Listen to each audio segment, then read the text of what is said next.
Thank you so much mister Tiwari. और अब हमारा आखिरी सेशन आज का, जो हमें बहुत जल्दी खत्म करना पड़ेगा क्योंकि वक्त नहीं बचा है।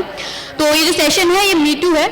बहुत कुछ महीने पहले ही पूरे देश में बड़ा हाहाकार मचा था और सब अफरा तफरी जैसा लग रहा था कि सारे पुरुष एक ही तरफ भाग रहे हैं, दिखाने मतलब तर्क ढूंढ रहे हैं कि क्या कभी मीटू कैसे आ गया हमारी जिंदगी में, कैसे इसने तूफान ला दिया है, क्या तर्क हो, कैसे बचे, क्या बोले, पब्लिसिटी है कि पब्लिसिटी के लिए लड़कियां कर रही हैं या पता नहीं किस चीज के लिए कर रही हैं, कोई पॉलिटिकल उनका वो है।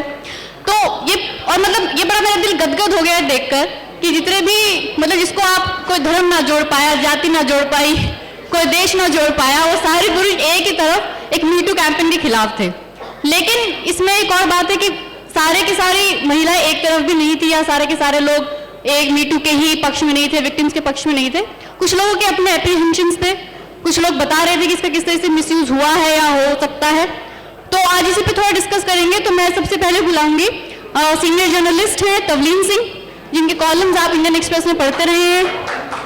प्रिया चौधरी है, बीजेपी के यूथ लीडर। स्तुति है आरजे, और दीपिका भारद्वाज जो कि मेन राइट एक्टिविस्ट हैं।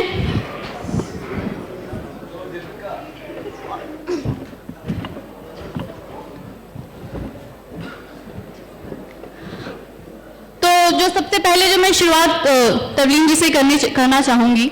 तवलीन जी, मैंने आपके थोड़ा सा आपका जो स्टांस मीटू को लेकर रहा, मेरे लिए थोड़ा सा कंफ्यूजन ये था क्योंकि आपने हमेशा ही सेक्सुअल हरासमेंट के खिलाफ बहुत बार लिखा, रेप के खिलाफ लिखा, चाइल्ड अब्यूज के भी खिलाफ लिखा।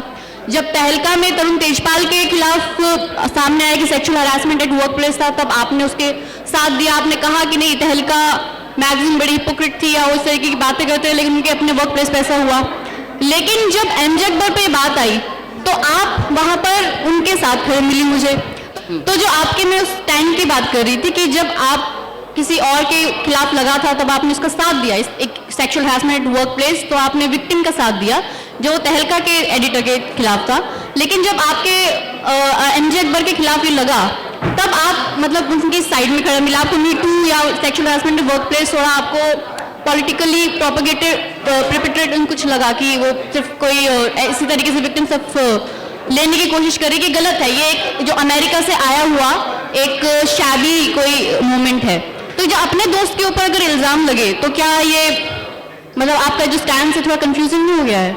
अच्छा, पहली बात तो ये है कि एमजे अकबर मेरे दोस्त बिल्कुल नहीं है। पिछले 30 सालों में मैंने उनसे शायद एक बार भी बात नहीं की है। मैं मीटू के खिलाफ इसलिए हूँ क्योंकि मैं मानती हूँ कि ये बिल्कुल ही हमने बोरो करके इस देश की जो हकीकत है उसके ऊपर हमने इसको गाड़ने की कोशिश की है। और मैं मानती हूँ कि ये जो मूवमेंट है इसमें सिर्फ उन औरतों की आवाज़ हमको सुनने में मिली है जो पहले से ही एम्पावर्ड हैं, और जो बच्चियां हैं जिनको 10 साल की उम्र में आप बेच देते हो कोठों पे, जो महिलाएं हैं जिनके ऊपर तेजाब फेंका जाता है, जो ज़बरदस्ती इनकी शादियां हो जाती हैं बचपन में ही। मैं चाहती हूँ कि जब तक आप उनकी आवाज़ नहीं उठाएंगे तब तक मेरे ख्याल में ये मूवमेंट कभी यहाँ पे जड़ें नहीं बना पाएगा। पर एमजे अकबर की नहीं मैं कभी समर्थन की। मैंने ये कहा कि ये मूवमेंट ही हॉलीवुड से है और हमको इन चीज़ों को हम बहुत बार विदेशों से वो चीज़ें लेके आते हैं, वो आंदोलन लेके आते हैं जिनसे हमारा कोई वास्ता नहीं है। मीटू को आप हिंदी में क्या बोलती हैं? मेरे साथ भी हुआ है। नहीं, पर मीटू का हिंदी क्या है?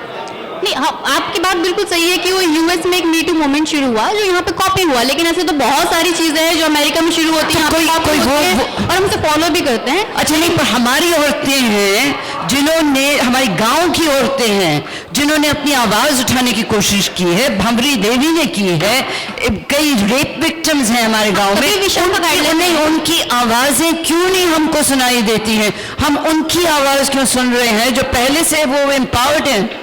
मेरी आपकी बात बिल्कुल सही है कि हमारे पास हर तरह की प्रॉब्लम्स है, लेकिन हर तबका होता है ना, हर तबके की अलग अलग समस्या होती है। जरूरी नहीं है कि जो अब मुझे मेंस्ट्रुअल प्रॉब्लम नहीं है, मुझे पैड की समस्या नहीं है, लेकिन किसी गरीब के पैड की समस्या है, तो वहाँ पर वो आंदोलन शुरू होगा। यहाँ पर जो हमें जो टैबू झेलना पड़ रहा है, हमें उसका बारे में बात होगी, चाहे सबरीमाला है या कुछ भी है, तो वो तो पैरेलली चीजें चलेंगी, पैरेलली सारे मूवमेंट चलेंगे हर एक तबके से। तो वो ऐसा क्यों है कि जो सबसे पावरफुल औरतें हैं उन्हीं का आंदोलन जो है उसको सुर्खियों में आप दिखा रहे हैं, और जो असली समस्याएं हैं इस देश की औरतों की कोई खबर ही नहीं है। मैं स्तुति से बात करूंगी। स्तुति, आपका एक मैंने वीडियो देखा था, बहुत सैटारिकल एक वीडियो था, और किस तरीके की जो लोगों ने बात शुरू की, मतलब विक्टिम शेमिंग स्टार्ट किया और अलग अलग तर्क दिए। क्या ऐसे तर्क आपके नजर में आए कि लोग बोल रहे थे उस वक्त? सबसे पहले तो पुरुष प्रधान समाज में जब महिलाएं बोलती हैं ना, तो वैसे ही बहुत शोर हो रहा होता है, तो हमारे आसपास तो पूरा स्टेज डिसमेंटल हो रहा है। I just really be very grateful if all of you actually pay a little attention to what we are saying here. तो जैसे कि आपने बोला, and I was listening to what Tavleen ma'am was saying, काफी हद तक मैं अग्री करती हूँ कि मी टू मूवमेंट ऐसा है, यू नो, कहीं पे it also directs itself only to. चुप कराओ, हाँ से चुप कराओ। तवीम मैम बोल रही है फिर से चुप कराओ। भाई, जिनको नहीं सुनना है, जिनको बोलना है, बाहर जाएं। यहाँ क्यों हल्ला मचा रहे हो? चुप।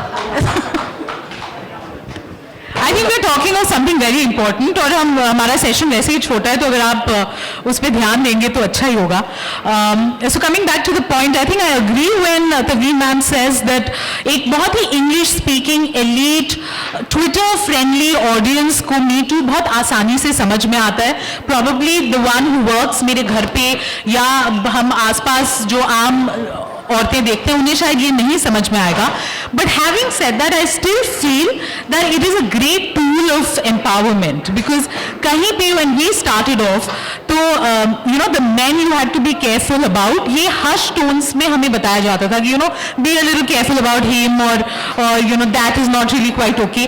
But I think now the fact कि एक ओपन कॉन्वर्सेशन हो रही है about safer work place, I think that is a very important issue. जब आपने मेरी वीडियो की बात की, तो उस पर ऑब्वियसली जवाब तो यही आते हैं इमीडिएटली कि अरे ये महिलाएं, ये फेमिनिस्ट टाइप्स, ये ऐसे बोलती हैं, वैसे बोलती हैं। तनुश्री के ऊपर बोला कि वो पब्लिसिटी के लिए कर रही है, या वो देश क्योंकि अमेरिका चली गई, कन्वर्ट हो गई, तो एक वो भी आया कि वो इसलिए कर रही है, और ये इस तरीके की चीजें कि वो, और सबको मतलब मुझे समझ नहीं आया कि जिन लोगों के खिलाफ कभी भी कोई ऐसा इल्जाम नहीं लगाया, उनके अनुभव में ऐसा नहीं आया, वो पुरुष भी ऐसा तर्क दे रहे हैं कि भाई गलत इल्जाम लगा दिया, तो मतलब आप पहले से उसके बारे में कैसे आप सोच सकते हैं कि आपके ऊपर गलत इल्जाम ही लगेगा? आई थिंक जितने नाम आए और हम जो उस फील्ड में हैं, जो जानते हैं, I think we would agree. एकदम बाबा रामदेव की बड़ी याद आ रही है, एकदम अनुलोम विलोम करते हुए बोलना पड़ रहा है, बिकॉज इतना शोर हो रहा है आसपास।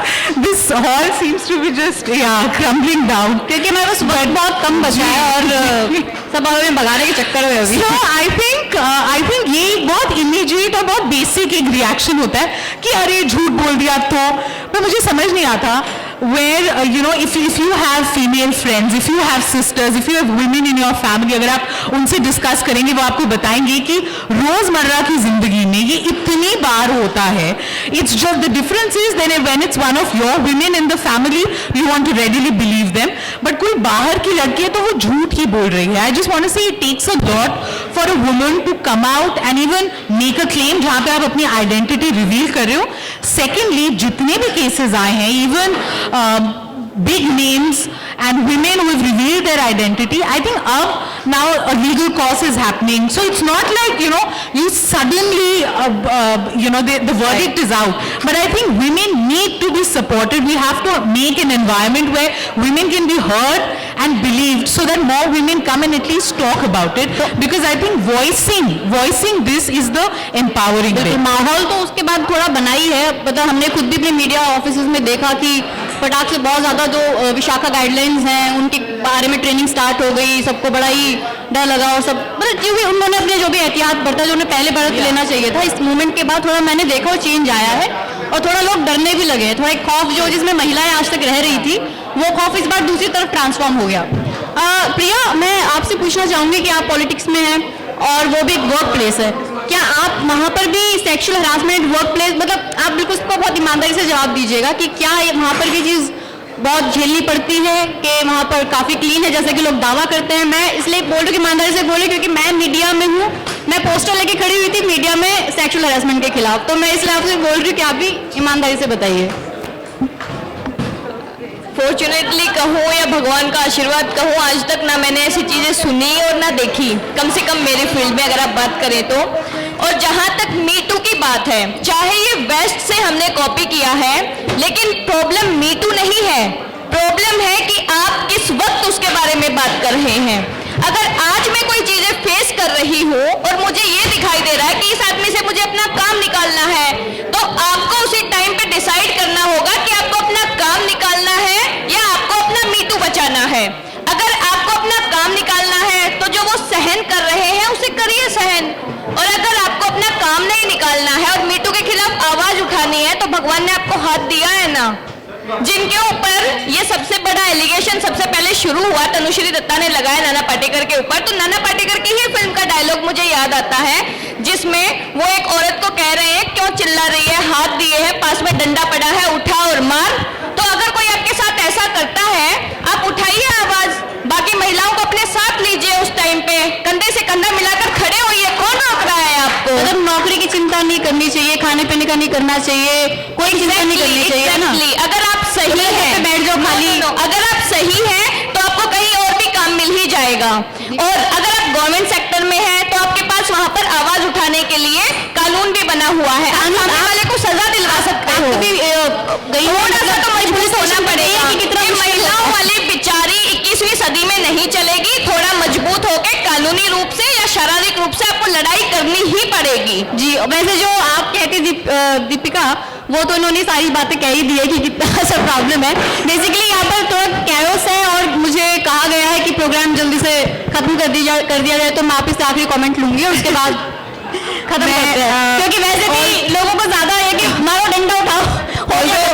मैं पुरुषों की हक की बात करती हूँ, लेकिन I completely understand what this movement is about. This was needed. There is sexual harassment at workplace, there's no doubt, but it has gone too far, all right? In the sense, there is no difference between a normal hi, hello or approaching. I mean, the harassment has been reduced to such a level, and since we are in this conversation, मैं एक चीज बोलूँगी. The last comment that I want to make is, इस movement के में जो भी एक बार अक्यूज हो गया ना, वो बंदा अक्यूज ही रह जाता है. This has happened with Tajinder as well. He cleared his name legally. उन्होंने बात की कि कानून का सहारा लो. कानून में इस इंसान ने अपने आप को क्लियर प्रूव किया, but then still he is being called an accused. So no, I think महिलाओं को कोई नहीं सुनता भैया कहीं पे भी। चलिए दीपिका, आई थिंक हम खत्म कर देते हैं. वैसे काफी हमारी आवाज आ रही है. Absolutely, that's fine. But all that I want to say is, there are people who have committed suicide because of immediate reactions by the corporates. So that is something that we really need to worry about. There is knee-jerk reaction. The person is thrown out immediately from the organization. That is something that we really need to take care of. Tajinder जी, शहजाद, हम me too करने वाले हैं तुम्हारे ऊपर. ये देखो क्या हो रहा है. बस मीटू कर दिया हमने. चलिए, आप सभी का शुक्रिया.